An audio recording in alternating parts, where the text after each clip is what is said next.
নমস্কার বন্ধুরা, আজকে আমি কাতলা মাছ দিয়ে বানাবো ক্যাপসিকাম দিয়ে। টমেটো কুচি, রসুন, গোটা রসুন, ক্যাপসিকাম কুচি, পেঁয়াজ কুচি, আদা বাটা, জিরে বাটা। এই মাছটায় নুন হলুদ মাখিয়ে নিচ্ছি। গ্যাসটা জেলে দিলাম, কড়াই তেল দেবো। কড়াটা আমার গরম হয়ে গেছে, অল্প পরিমাণেই তেল দেবো। গরম হয়ে গেছে, এর মধ্যে আমি মাছগুলো দিয়ে দেবো একে একে।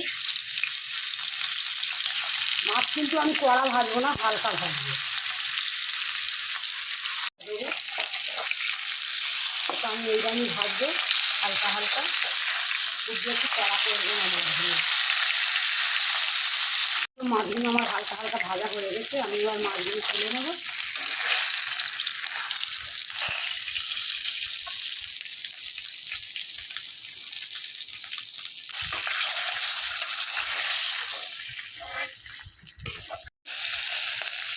পেঁয়াজ কুচি,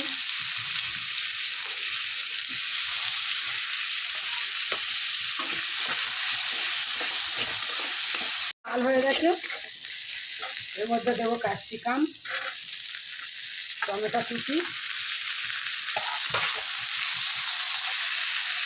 পরিমাণ মতো নুন,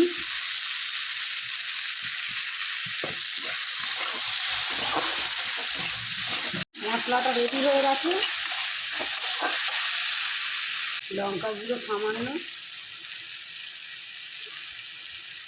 হলুদ গুঁড়ো অল্প, জলের মধ্যে আদাটা জিরেটা গুলে নিলাম। মিশ্রণটা আমি এর মধ্যে দিয়ে দিলাম।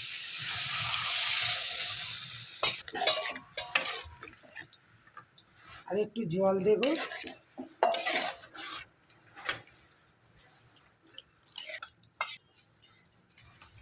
এই মাছগুলো এর মধ্যে দিয়ে দিলাম, কেন মাছটা আমার হালকা ভাজা তো, ওই জন্য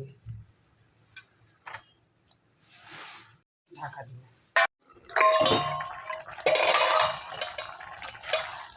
দেখো আমার এইটা হয়ে গেছে। আমি ওপর থেকে একটু ভাজা জিরে মরিচ দিয়ে দেবো।